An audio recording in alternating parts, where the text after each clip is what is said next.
Dhaka workers পার্টির সভাপতি রাশেদ খান মেনন এবং সাবেক খাদ্যমন্ত্রী কামরুল ইসলামের বিরুদ্ধে জুলাই হত্যাকাণ্ডের মামলায় অভিযোগ গঠনের বিষয়ে শুনানি আজ। এ বিষয়ে বিস্তারিত জানবো। সহকর্মী ইমন মাহমুদ ট্রাইব্যুনাল থেকে আমাদের সঙ্গে যুক্ত হচ্ছেন। ইমন, এই শুনানি নিয়ে আপনার কাছে কি তথ্য আছে জানাবেন আমাদেরকে বিস্তারিত।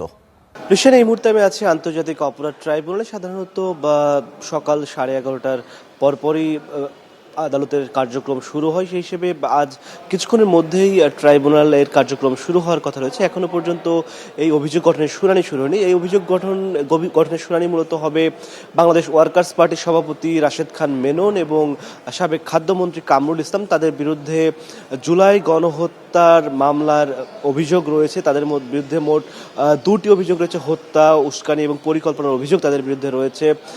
মূলত অভিযোগে যেটি বলা হয়েছে, রাশেদ খান মেনন, যিনি বাংলাদেশ ওয়ার্কার্স পার্টির সভাপতি ছিলেন, তিনি 24শে জুলাই আন্দোলনের সময় আওয়ামী লীগের নেতৃত্বাধীন যে জোট ছিল সেই জোটে তিনি সক্রিয়ভাবে ভূমিকা রেখেছেন এবং 14 জুলাইয়ের পরে যে 14 জুলাইয়ের পরে আওয়ামী লীগের নেতৃত্বাধীন জোটের যে বৈঠকটি হয়েছিল সেই বৈঠকেই মূলত সিদ্ধান্ত হয়েছিল যে এই আন্দোলন দমনে কারফিউ জারি করা হবে এবং লেথাল ওয়েপন ব্যবহার করা হবে। অর্থাৎ যে কোনো মূল্যে আন্দোলন দমনের জন্য আওয়ামী লীগ নেতৃত্বাধীন জোটের অন্যান্য দলগুলো তারা স্বতঃস্ফূর্তভাবে তাদের সিদ্ধান্ত দিয়েছে। তার মধ্যে অন্যতম ছিলেন রাশেদ খান মেনন, যার এই সিদ্ধান্তের পরিপ্রেক্ষিতেই মূলত 24শে জুলাই এবং আগস্টে যে গণহত্যা সংঘটিত হয়েছিল সেটি একটি গুরুত্বপূর্ণ নিয়ামক হিসেবে ভূমিকা রেখেছিল বলে মনে করছেন প্রসিকিউশন, এবং অভিযোগপত্রেও ঠিক তেমনটি উল্লেখ করা হয়েছে।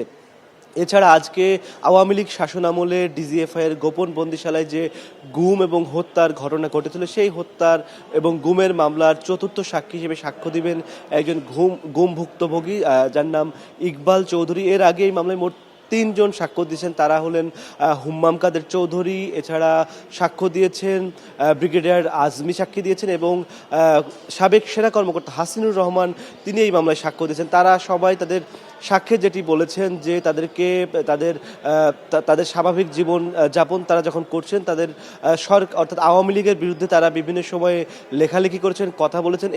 এই অভিযোগের প্রেক্ষিতে মূলত তাদেরকে ছদ্মবেশে ধরে নিয়ে যাওয়া হয়। এরপর তাদেরকে ডিজিএফআই এর জয়েন্ট ইন্টারোগেশন সেন্টারে রাখা হয় এবং সেখানে নির্যাতন করা হয়। এই অভিযোগগুলো মূলত সাক্ষীদের জবানবন্দিতে উঠে এসেছে। ইকবাল চৌধুরীর সাক্ষী আজ অনুষ্ঠিত হওয়ার কথা রয়েছে ট্রাইব্যুনাল 1-এ। এখনও ট্রাইব্যুনাল 1-এর কার্যক্রম শুরু হয়নি। কার্যক্রম শুরু হলে আমরা আসলে জানতে পারবো তার কাছ থেকে আর নতুন কি তথ্য উঠে আসে।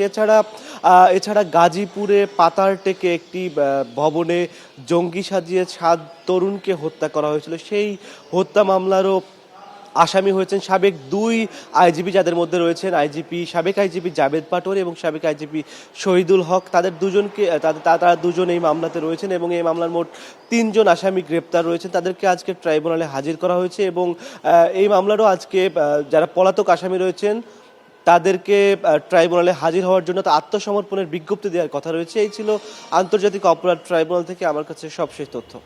ঋষান।